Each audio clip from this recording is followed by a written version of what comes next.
Bonjour, je suis heureux de vous retrouver pour cette vidéo d'information astrologique du vendredi 6 décembre jusqu'au vendredi 13 décembre dans laquelle nous allons parler tout d'abord de Mars qui sera rétrograde. Nous parlerons également de la conjonction entre la Lune et le nœud lunaire nord ici et nous reviendrons également sur les transits de la Lune en Capricorne. Simplement ici, fin de transit de la Lune en Capricorne, en Verseau, en Poisson et en Bélier dans les jours qui viennent. Alors, nous avons trois créneaux favorables cette semaine, cette fin de semaine et la semaine prochaine. Tout d'abord, ce vendredi 6 décembre à partir de 10h22 jusqu'à samedi à 21h19. Ensuite, la semaine prochaine, à partir du mardi 10 décembre à midi jusqu'au mercredi 11 décembre à 15h16. Ensuite, à partir de jeudi 12 décembre à 12h46, la Lune sera encore libre de tout aspect dissonant, carré ou opposition, et vous pourrez profiter de ce dernier créneau jusqu'au vendredi 13 décembre à 13h12. Alors, on va tout d'abord parler de la rétrogradation de Mars, qui est un événement assez rare puisqu'il se produit tous les 26 mois environ. Mars entrera en rétrogradation ce vendredi 6 décembre 2024 et il ne retrouvera son sens direct que le lundi 24 février 2025. Alors il s'agit d'une période particulièrement importante parce que Mars, c'est la planète de l'action, du courage, de l'affirmation de soi. Donc effectivement, tous les 26 mois, lorsque Mars semble rebrousser chemin sur l'écliptique, eh bien ça peut causer des retards, des blocages sur vos actions, mais également sur l'affirmation de vous-même. Ça peut donc provoquer de la frustration, de l'irritabilité, avec la nécessité de trouver le moyen peut-être de canaliser votre dynamisme, de canaliser votre énergie d'une manière positive si vous ne parvenez pas eh bien, à obtenir les résultats escomptés aussi rapidement que voulu, notamment au travers peut-être d'une certaine impatience. Et dans ce cas, vous le savez, on a l'élixir floral du Dr Bach, Impatient, qui peut nous aider justement à faire preuve de plus de patience. De la même manière, vous le savez certainement, tout comme pour Mercure, c'est la même chose pour les autres planètes. Lorsqu'une planète est rétrograde, eh bien, il est recommandé d'éviter de commencer quoi que ce soit de nouveau en lien avec la sphère d'influence de la planète. C'est pour cette raison qu'ici, eh bien, je résume les éléments essentiels sur lesquels Mars va venir apporter son influence, à savoir le courage, l'action, le dynamisme, on pourrait rajouter, mais également l'affirmation. Donc, durant cette période, à partir du 6 décembre jusqu'au 24 février, eh bien, moi, je vous recommande d'éviter, si vous le pouvez, bien évidemment, de démarrer de nouveaux projets qui vont nécessiter ces qualités ou qui vont s'exprimer dans ces domaines-là. Évitez de démarrer, par exemple, un projet qui va nécessiter du courage ou un projet, par exemple, qui va nécessiter un esprit de compétition, que ce soit dans le travail ou dans le sport. Ou également, évitez de commencer quelque chose de nouveau qui aille dans le sens de renforcer votre affirmation personnelle. Au contraire, vous allez pouvoir profiter justement de cette phase de rétrogradation de Mars, et bien tout simplement pour remettre au goût du jour d'anciennes actions, d'anciens projets, en lien encore une fois avec cette sphère d'influence, mais que vous auriez débuté par le passé et qui auraient été mis en stand-by ou mis de côté ou tout simplement qui n'auraient pas abouti. Dans ce cas, en revanche même, la rétrogradation de Mars sera particulièrement importante parce qu'elle va vous permettre justement de remettre au goût du jour, de reprendre, de réévaluer éventuellement ces projets, ces activités que vous aviez démarrées dans le passé, que vous aviez mis de côté. De la même manière, une planète rétrograde, elle permet également d'aborder l'énergie de la planète de manière beaucoup plus introspective. Et effectivement, Mars, qui apporte ce courage, ce dynamisme, même cette passion qui permet d'aller de l'avant, lorsqu'il est rétrograde, eh bien, ça va vous permettre de revenir justement sur à la fois l'affirmation de vous-même. Est-ce que vous faites preuve d'un excès d'affirmation ou est-ce qu'au contraire, vous êtes trop en retrait et dans ce cas-là, eh bien, vous ne vous affirmez pas suffisamment dans votre vie de tous les jours, dans votre vie familiale, dans votre vie personnelle, mais également dans votre vie professionnelle. Ce transit de Mars rétrograde, justement, va vous permettre de vous poser ces questions-là et de réfléchir sur la manière dont vous vous affirmez, la manière dont vous décidez, la manière dont vous agissez. Également votre rapport au courage, mais également à la peur, puisqu'effectivement, le courage, ce n'est pas l'absence de peur, c'est simplement de ne pas se laisser gouverner par la peur. Et effectivement, mesurer le risque réel d'un point de vue concret pour savoir si vous allez agir malgré la peur ou si au contraire, eh bien, la peur sera salutaire en vous permettant de vous mettre en garde contre quelque chose où les dangers, les périls seraient largement supérieurs aux gains que vous pouvez espérer justement de cette fameuse chose. Mais Mars rétrograde, c'est vrai que j'ai tendance à dire, en plus Mercure l'été, j'ai tendance à dire Mercure, mais on parle bien de Mars rétrograde, va donc vous permettre de revenir sur ces différentes manières pour vous de voir l'affirmation personnelle, de voir le courage et de vous permettre également de dépasser. Imaginez par exemple que vous ayez manqué peut-être de courage ou d'audace par le passé pour vous lancer dans une action. Eh bien, Mars rétrograde va vous permettre justement de remettre au goût du jour cette action en revoyant, est-ce que vous n'avez pas fait preuve d'un excès de prudence? Ou est-ce que peut-être tout simplement vous ne vous êtes pas laissé dominer, vous ne vous êtes pas laissé commander par la peur? Comme vous le voyez, vous allez pouvoir profiter, en sachant bien évidemment qu'est-ce qu'il est déconseillé de démarrer, mais vous allez pouvoir profiter de ces influences de Mars rétrograde pour tout un tas de domaines et tout un tas d'activités qui seront particulièrement favorables pour vous. Comme toujours en astrologie, le principal étant de savoir avec quelles influences vous allez avoir à composer, et bien de manière tout simplement à pouvoir en tenir compte et ajuster votre agenda, votre attitude et vos projets à ces influences astrologiques qui nous parviennent. Bien évidemment, ça va vous permettre également de travailler sur le développement de la patience, du calme face aux défis et aux retards, et peut-être même sur une manière, quand je vous parlais de l'affirmation personnelle, peut-être, eh bien, on peut des fois, lorsqu'on veut s'affirmer, être dans un excès de colère, un excès peut-être d'agressivité vis-à-vis de l'autre, un excès de combativité. Eh bien, cela n'est peut-être tout simplement pas nécessaire. Encore une fois, cette rétrogradation de Mars vous permettra à la fois de vous poser ces questions, mais également de mettre en place les transformations, eh bien, qui vont vous permettre d'intégrer les leçons que vous allez tirer de ces influences et de ce travail d'introspection et d'analyse. On va maintenant parler de la conjonction entre la Lune et le nœud lunaire nord ici, qui débutera ce lundi 9 décembre à 2h13 du matin et qui prendra fin mardi à 12h, à midi, exactement. Alors, lorsque la Lune est conjointe à l'un des nœuds lunaires, vous le voyez ici, que ce soit le nœud lunaire nord ou le nœud lunaire sud, qui est d'ailleurs toujours opposé, hein, les nœuds lunaires sont toujours opposés à 180 degrés dans le zodiaque, eh bien, il faut savoir tout d'abord que ça n'aura pas d'influence sur votre humeur, sur vos émotions et sur vos activités courantes. La conjonction entre la Lune et les nœuds lunaires, elle est importante à savoir si vous souhaitez démarrer un projet important pour vous et dont vous espérez tirer des bénéfices, des profits dans l'avenir. En effet, en astrologie traditionnelle, on dit, lorsque la Lune est conjointe à l'un des nœuds lunaires, nord ou sud, il faut éviter de commencer quelque chose qui soit destiné à produire ses fruits dans l'avenir. D'ailleurs, dans l'agriculture ou les jardiniers qui utilisent la Lune pour caler leurs travaux, au jardin ou au champ, le savent bien. Ils évitent de travailler le jardin ou les champs lorsque la Lune est conjointe à l'un des nœuds lunaires, parce que finalement l'agriculture, eh bien c'est l'illustration même de ce que peut vouloir dire de mettre en place des actions destinées à produire leurs fruits dans l'avenir.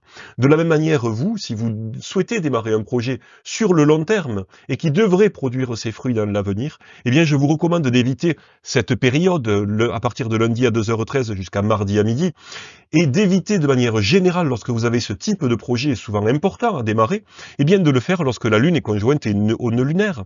Parce que dans ce cas-là, eh bien ce ne serait pas forcément synonyme d'un échec, mais ça pourrait rapporter des retards, des blocages, des difficultés que l'on n'a pas forcément envie d'associer à nos projets les plus importants. Voilà pourquoi il est toujours important de regarder la carte du ciel avant d'agir, et surtout avant d'agir, si par exemple c'est agir pour aller se promener, eh bien ça peut être intéressant de savoir si ça s'y prête ou pas, les influences astrologiques. Mais je vous parle surtout d'événements importants, comme par exemple le lancement d'un projet sur le long terme, professionnel ou personnel, ou toute une négociation peut-être, ou tout ce qui vraiment a une importance pour vous, eh bien dans ce cas, moi je vous recommande de toujours, lorsque vous devez démarrer un tel projet, toujours vérifier la carte du ciel pour vous assurer justement, eh bien d'abord que la Lune ne soit pas conjointe à l'un des nœuds lunaires, mais également que le significateur de ce projet, admettons qu'on parle d'un projet par exemple artistique, Vénus en est le significateur, eh bien on va éviter que Vénus soit affligée comme ici avec une opposition, ou il pourrait l'être également avec un carré. On va également faire en sorte d'éviter que Vénus soit en chute ou en exil. On va plutôt rechercher une période où Vénus recevra des aspects harmoniques, trigones ou sextiles d'autres planètes. De la même manière, on va aussi privilégier Vénus qui sera par exemple dans son domicile, Taureau ou Balance, ou même en exaltation peut-être, dans le signe des poissons. Et enfin, quelque chose de toujours important, s'assurer que la Lune, qui est le co-significateur de toute chose en astrologie, et bien que la Lune ne soit pas, elle non plus, affligée. Alors voyez qu'ici, la Lune, par exemple, elle est en carré avec le Soleil, c'est vraiment pas le moment, en dehors du fait qu'on a cette conjonction avec le nœud lunaire nord, c'est vraiment pas le moment de démarrer quelque chose qui vous tient à cœur, par exemple, et en lien, par exemple, avec les influences de Vénus. Tout simplement, puisque à la fois le significateur d'une démarche artistique ou même relationnelle, sentimentale, va être en opposition avec Mars, mais également le co-significateur, la Lune, sera en carré avec le Soleil. Donc on n'a vraiment pas, par exemple, ici, une carte du ciel favorable ce lundi à 2h13 du matin pour démarrer un projet artistique, relationnel ou sentimental, important pour vous. Par exemple, je fais une petite digression sur cette analyse de la conjonction entre la Lune et le nœud lunaire, parce que finalement, il n'y a pas grand-chose à dire sur ces conjonctions, qui se reproduisent tous les mois. Parce que si les nœuds lunaires nord ou sud se déplacent lentement, ils ont besoin à peu près de 18 ans, un peu plus de 18 ans, pour faire un tour complet des 12 signes du zodiaque. La Lune, quant à elle, elle met un peu plus de 27 jours. Donc vous comprenez pourquoi, tous les mois, tour à tour, notre satellite entre en conjonction avec le nœud lunaire nord et avec le nœud lunaire sud. Encore une fois, toujours important, lorsque vous souhaitez démarrer un projet important et sur le long terme, assurez-vous avec une carte du ciel que la Lune à ce moment-là au minimum ne soit pas affligée d'aspects dissonants, carrés ou opposition, et qu'elle ne soit pas conjointe à l'un des nœuds lunaires. Pour cela, bien évidemment, vous pouvez utiliser par exemple les cartes du ciel détaillées du logiciel astrologique Tempus Magis. Nous allons maintenant parler des transits de la Lune. Alors de la Lune en Capricorne, au moment où je vous parle, ce vendredi matin, à 7h, eh bien vous le voyez, la Lune se trouve toujours dans le signe du Capricorne et elle y restera jusqu'à samedi à 2h11 du matin. Alors le Capricorne, c'est l'un des domiciles de Saturne. Ce transit, il développe la patience, la persévérance, le sens des responsabilités, mais également une approche extrêmement structurée des choses. Lorsque la Lune se trouve dans le signe du Capricorne, vous allez pouvoir faire preuve de plus de réalisme et de structuration, donc dans votre manière d'aborder vos projets. Pas n'importe quel projet, puisque le signe du Capricorne, c'est avant toute chose le signe de l'ambition. L'accent sera donc particulièrement mis sur la notion de carrière et de réussite, aussi bien sur le plan social que sur le plan professionnel. La Lune, qui est toujours croissante ce vendredi matin, va donc en Capricorne vous permettre de planter les jalons de votre réussite à venir. Ainsi, durant ces quelques heures, je vous recommande de démarrer un projet important pour vous, sur le long terme, qui va vous permettre justement de mettre en place de manière réaliste, persévérante et structurée les différentes étapes qui vont vous mener justement à la réalisation de votre ambition. Et ensuite, vous allez pouvoir petit à petit, avec persévérance donc, avec patience, jour après jour, suivre les différentes étapes que vous aurez structurées pour arriver justement à cet aboutissement, qui est la réalisation de votre ambition, encore une fois, sociale ou professionnelle. Un des travers, lorsque la Lune se trouve dans le signe du Capricorne, il faut savoir qu'elle est en exil, la Lune en Capricorne, elle n'est pas vraiment à l'aise. Alors on a deux choses qui sont intéressantes, parce que le Capricorne, je vous l'ai dit, c'est le lieu d'exil de la Lune, mais c'est également le lieu d'exil de Jupiter. Ce qui peut donc vous pousser, au travers de cette ambition sociale, matérielle, on parle d'un signe de terre ici, donc toute cette motivation, elle est essentiellement dirigée vers l'acquisition de biens matériels, de ressources matérielles, terre à terre, tangibles. Ce qu'il faut savoir à ce moment-là, c'est qu'on peut imaginer, dans la mesure où c'est le lieu de chute de Jupiter qui vous parle par exemple, des valeurs. Les influences du Capricorne, ils peuvent vous pousser à penser que la fin justifie toujours les moyens, en mettant de côté votre sensibilité, votre empathie, le besoin de prendre soin de vous-même et des autres. Également, on est en opposition, ici on peut travailler les axes, avec le signe qui vous parle de la famille, le signe du Cancer.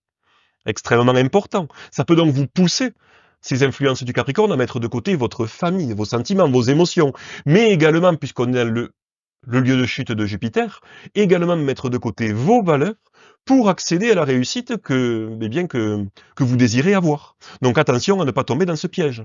De la même manière, dans la mesure où la Lune n'est vraiment pas à l'aise puisqu'elle est en exil, dans le signe du Capricorne, ça va pouvoir amener, sans raison, de la tristesse, de la mélancolie, mais également de l'isolement.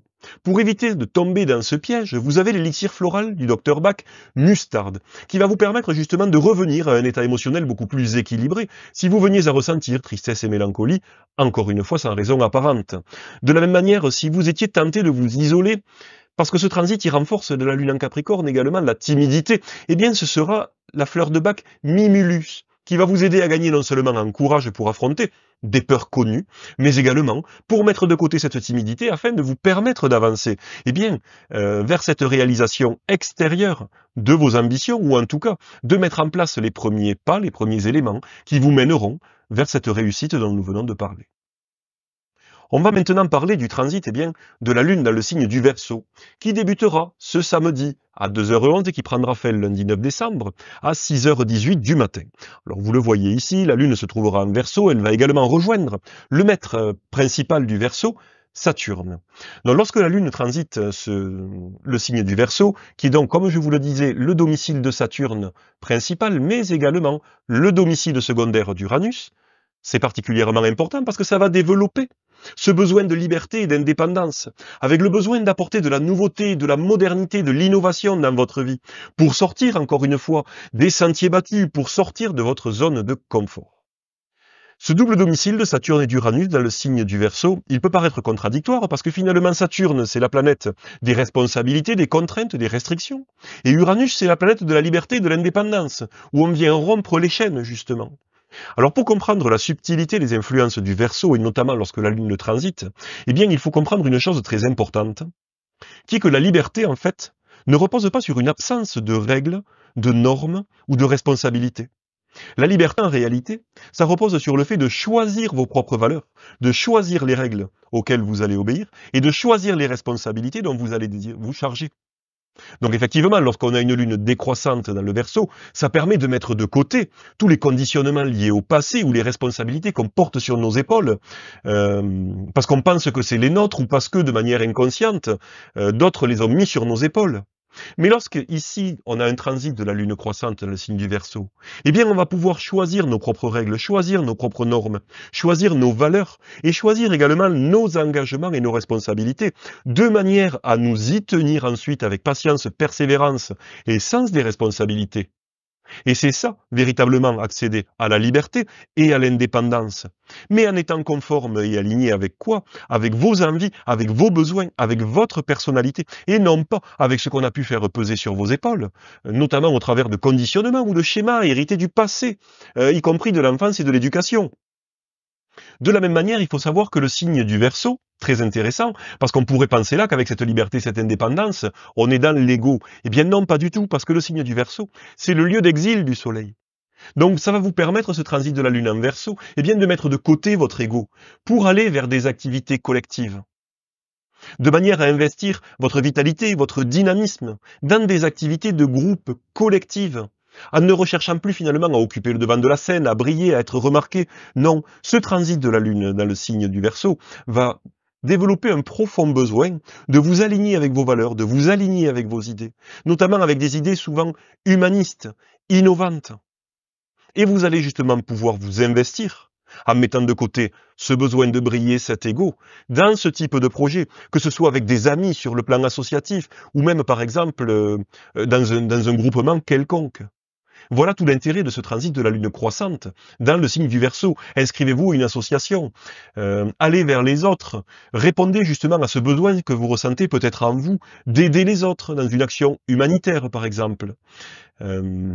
Quelque chose de très intéressant lorsqu'on parle d'altruisme ici avec le signe du Verseau, parce qu'on va parler également d'une certaine forme d'altruisme ensuite lorsqu'on va parler du transit de la Lune en Poisson. Mais c'est un altruisme très différent, parce que le signe du Verseau, c'est un signe d'air qui vous parle des idées. Et l'altruisme du signe du Verseau est avant tout basé sur vos valeurs et sur vos idées humanitaires, encore une fois, je le répète.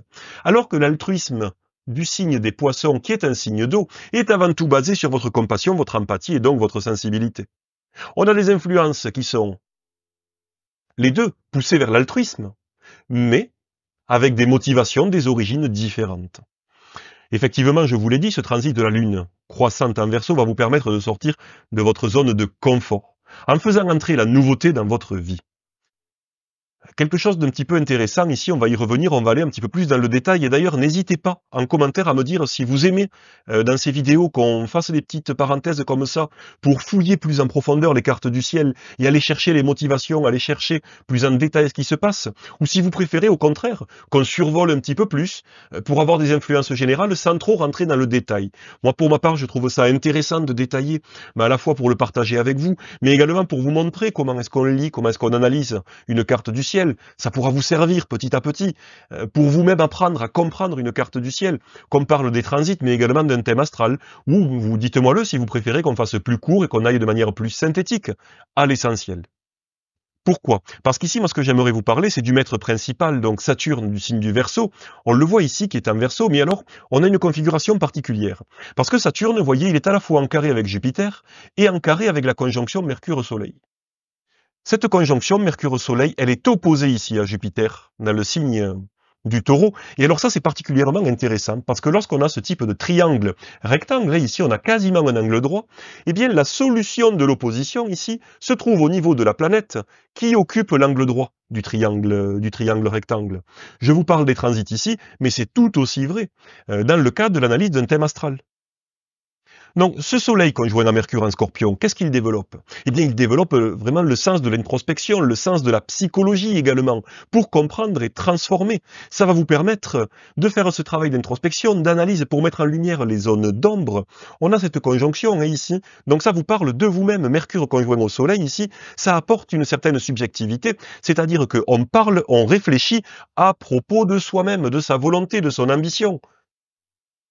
C'est opposé ici, puisque le Scorpion est le signe bien sûr de la compréhension, de l'introspection, de la mise en lumière, mais également de la transformation. Pourquoi est-ce qu'on a une opposition avec Jupiter ici en Taureau? Parce que Jupiter en Taureau, il vous parle de l'épanouissement, Jupiter, dans le signe du Taureau, signe fixe, signe de terre, au travers de la stabilité, de la sécurité, aussi bien sur le plan affectif que sur le plan matériel. Le Taureau, c'est le domicile de Vénus qui vous parle de sentiments, d'amour, mais également d'argent. C'est aussi un signe de terre, le Taureau. Donc on comprend que d'un côté, on a cette volonté, cette compréhension qui nous amène à une volonté de transformation ici, et de l'autre côté, on a un épanouissement qui se fait dans la stabilité, dans la sécurité et le confort. On comprend vraiment pourquoi. Est-ce qu'on peut être tiraillé par ces deux polarités en ce moment, tout un chacun dans nos vies? Eh bien, le ciel, encore une fois, nous offre la clé à cette opposition, à cette tension, grâce à ce carré avec Saturne qui est le maître du Verseau. C'est pour ça que je vous en parle, parce qu'on parle du Verseau. Eh bien, la solution ici, c'est se libérer des conditionnements et des schémas du passé pour construire votre liberté, pour construire votre indépendance. Alors, bien évidemment, avec patience, avec persévérance, responsabilité et structuration. Mais lorsqu'on parle de responsabilité ici, ce sont vos propres responsabilités. C'est les responsabilités du transit de la Lune en Verseau, c'est-à-dire que vous avez librement choisi et qui sont alignées avec la personne que vous êtes, avec vos besoins, avec votre sensibilité, avec vos pensées, vos valeurs. Voilà tout l'intérêt, vraiment de fouiller comme ça un petit peu ces transits, qui nous permettent non seulement de comprendre pourquoi est-ce qu'on peut ressentir un certain nombre de tensions, peut-être nous permettre aussi de les mettre en lumière. Des fois on peut se sentir tendu, mais on ne sait pas vraiment pourquoi. Eh bien voyez, en partageant ça avec vous, j'espère vraiment que ça va peut-être vous permettre d'avoir comme une étincelle et de se dire ah bien, ça vient sûrement de là. Et de comprendre surtout, tout l'intérêt est là, où se situe la clé, et comment l'utiliser, comment l'exploiter, même si j'aime pas vraiment ces mots quand on parle d'astrologie. Mais comment vous appuyer dessus pour dépasser cette tension et résoudre cette tension. Quelque chose vraiment de très important. Enfin, vous pourrez profiter d'un créneau favorable durant ce transit de la Lune en Verseau, ce samedi 7 décembre, à partir de 2h11 du matin jusqu'à 21h19.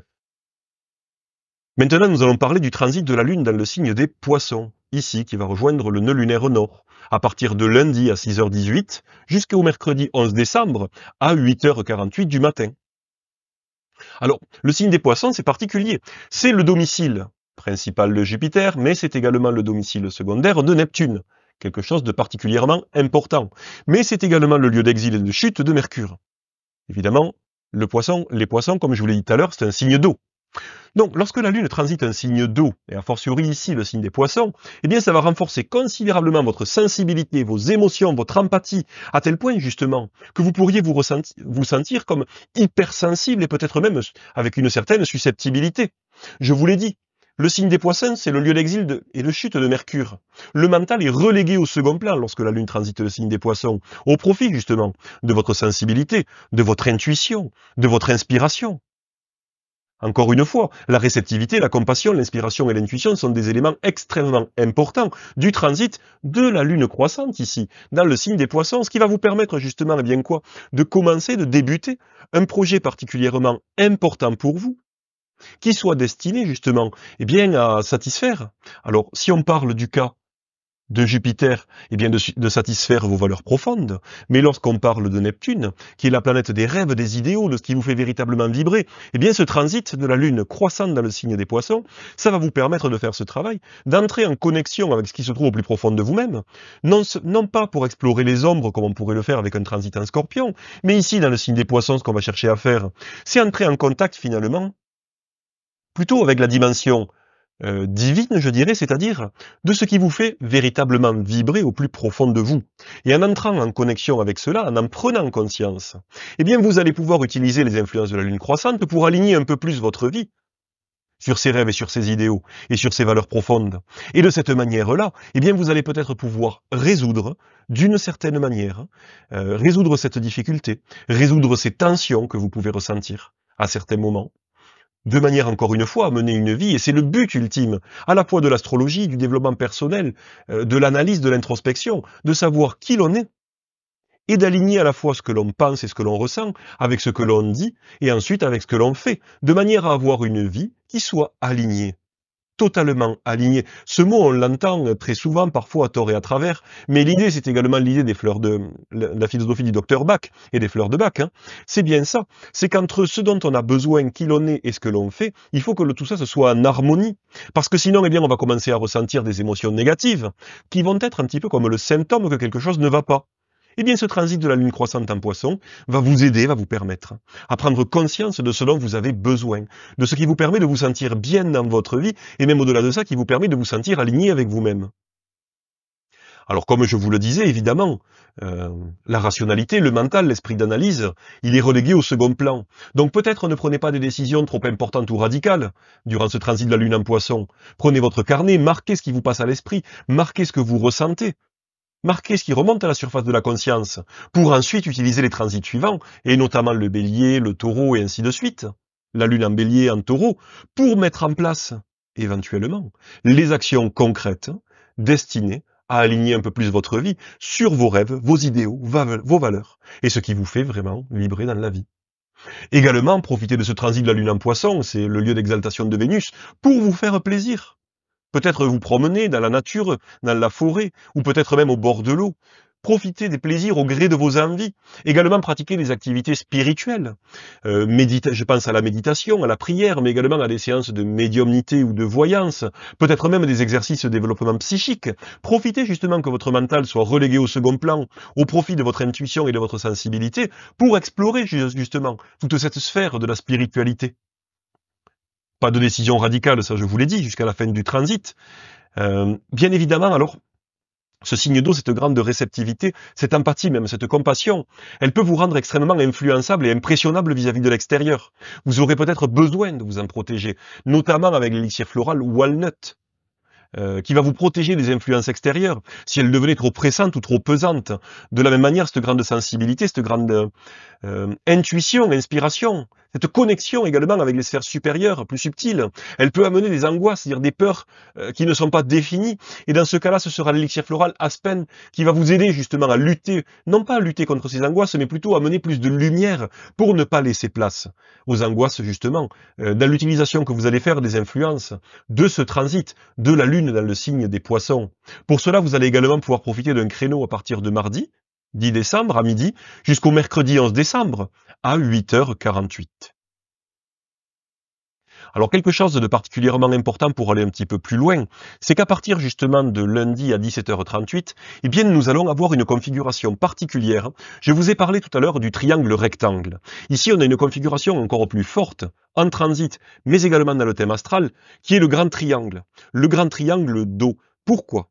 Parce que vous avez ici la Lune, qui est dans un signe d'eau, dans le signe des Poissons, qui est en trigone avec Mars, lui aussi dans un signe d'eau, le signe du Cancer, en astrologie sidérale bien sûr, conforme à la réalité astronomique observable, et qui est lui-même en trigone avec Mercure, qui se trouve aussi dans un signe d'eau, dans le signe du Scorpion. On a donc un triangle équilatéral, vous voyez, ici, formé par 3 trigones, qui est l'aspect harmonique le plus favorable parce qu'il apporte des dons, des capacités, des potentiels latents, mais qui sont déjà présents, que vous n'avez pas besoin d'aller développer en conscience, comme ça pourrait être le cas dans le sextile. Non, là, ces qualités sont là. Et ces qualités, elles associent justement les influences des 3 signes d'eau du zodiaque pour mettre en avant justement les qualités, les potentiels associés au signe d'eau, à savoir, eh bien évidemment, encore plus lorsque la Lune est ici, dans le signe des Poissons, les émotions, la sensibilité et la transformation en mettant en lumière justement ce qui se passe en vous, ces émotions, cette sensibilité, pour amener des changements et des transformations. Alors on va commencer par Mars, ici dans le signe du Cancer, qui vous donne le courage d'écouter vos besoins et de les nourrir, mais également qui vous parle de l'action, Mars, influencé par vos émotions et par votre inconscient. Agir de manière inconsciente, qu'est-ce que c'est finalement? C'est décider et agir en étant piloté, vous savez, j'aime bien cette métaphore du marionnettiste, en étant piloté, gouverné, manipulé parfois même, par nos propres émotions, par notre propre subconscient. Qui est le marionnettiste?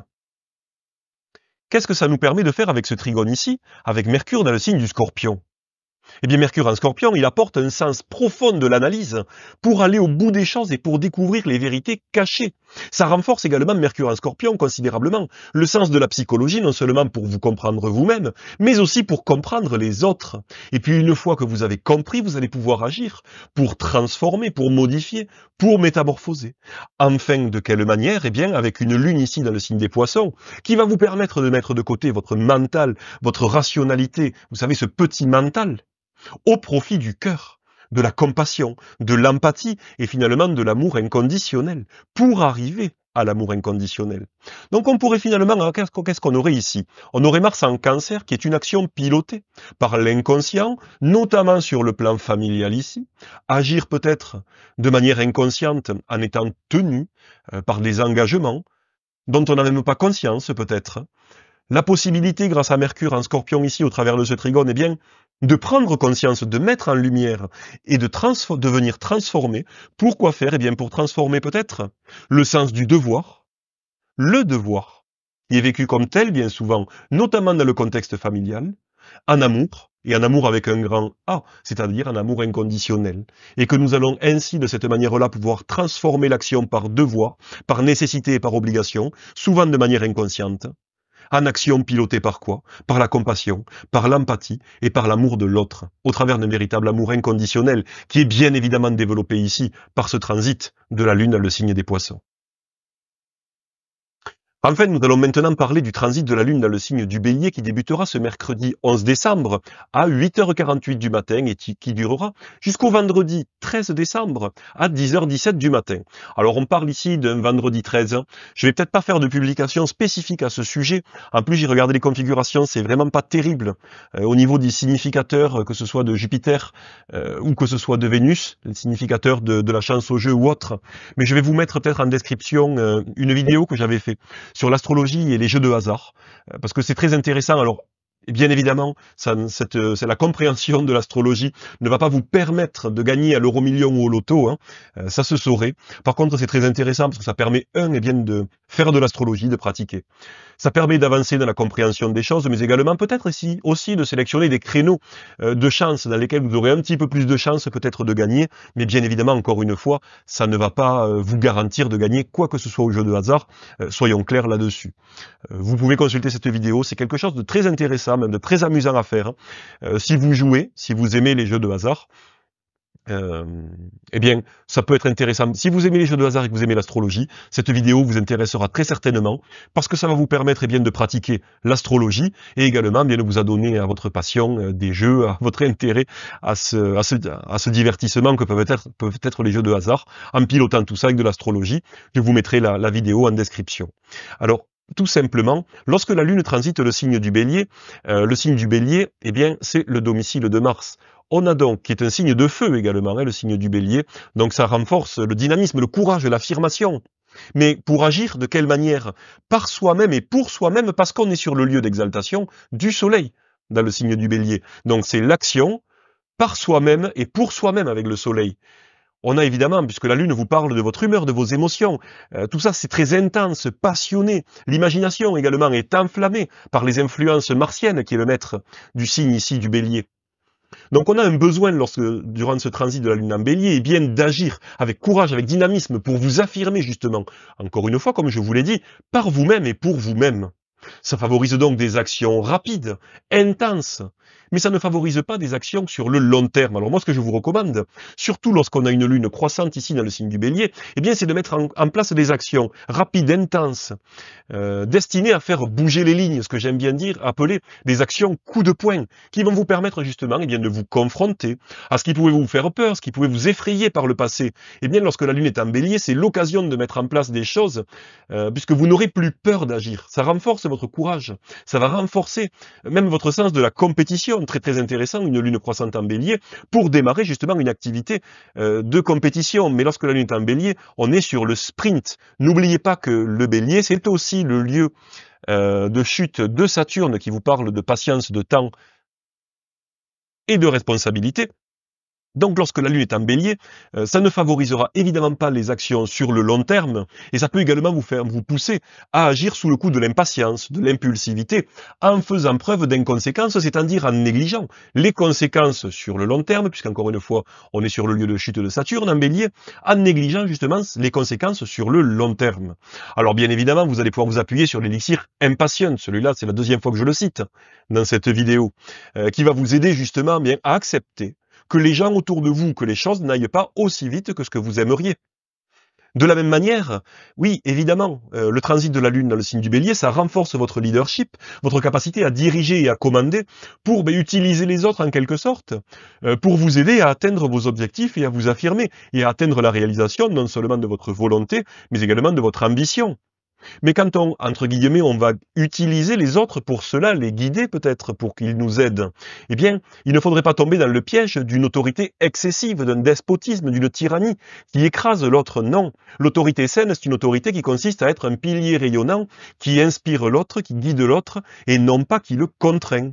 Donc dans ce cas, si vous veniez à faire preuve peut-être d'une autorité excessive, débordante, eh bien l'élixir floral Vine va vous aider justement à renouer avec une autorité beaucoup plus saine pour être une personne bienveillante vis-à-vis des autres, ne pas manquer de tact ou de diplomatie lorsque vous parlez, vous échangez avec les autres. Parce que bien évidemment, avec cette lune en Bélier, avec ses influences martiennes, puisque le Bélier c'est aussi le lieu d'exil de Vénus, on agit par soi-même, pour soi-même, avec volonté, détermination, mais au mépris total de la sensibilité, notre propre sensibilité, celle des autres, en manquant de douceur, de tact et de diplomatie.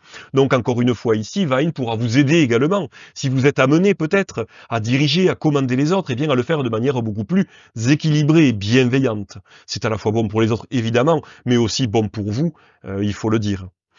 En termes de créneaux favorables, durant ce transit de la Lune en Bélier, vous en aurez deux. Tout d'abord, mercredi 11 décembre, à partir de 8h48 du matin jusqu'à 15h16. Ensuite, à partir du jeudi 12 décembre, à 12h46 jusqu'au vendredi 13 décembre, à 10h17 du matin. Voilà, on a maintenant fait le tour des informations astrologiques en vidéo cette semaine. Écoutez, c'était vraiment très agréable à partager avec vous. N'hésitez pas à me dire en commentaire comment vous trouvez ces vidéos. Également, s'il y a des sujets que vous aimeriez qu'on aborde ou peut-être une manière différente de les aborder. Ça me permet, eh bien, ça m'inspire, ça me donne des idées et ça me permet petit à petit de faire évoluer ce format. Voilà, eh bien, écoutez, il ne me reste plus qu'à vous souhaiter une très belle journée, un bon week-end et une bonne semaine et à vous rappeler tout simplement que vous pouvez, si ce n'est pas déjà fait, vous inscrire sur ma newsletter d'informations astrologiques totalement gratuite, et je vous envoie tous les lundis matins et les vendredis matins à 11h un email dans lequel eh bien, je reviens plus en détail sur toutes ces configurations astrologiques et ces influences que je vais partager avec vous, en vous expliquant non seulement comment en profiter, vous méfier de quoi est-ce qu'il faudra se méfier durant cette période, et je vous explique également, je reprends ces créneaux de date et d'horaire pour vous permettre peut-être de les noter plus facilement et de les utiliser pour aligner votre agenda sur ces puissantes influences. Maintenant qu'on a dit tout ça, eh bien, il ne me reste plus qu'à vous souhaiter, je vous l'ai dit, un bon week-end, une belle semaine. À très bientôt pour de nouvelles informations. Bye.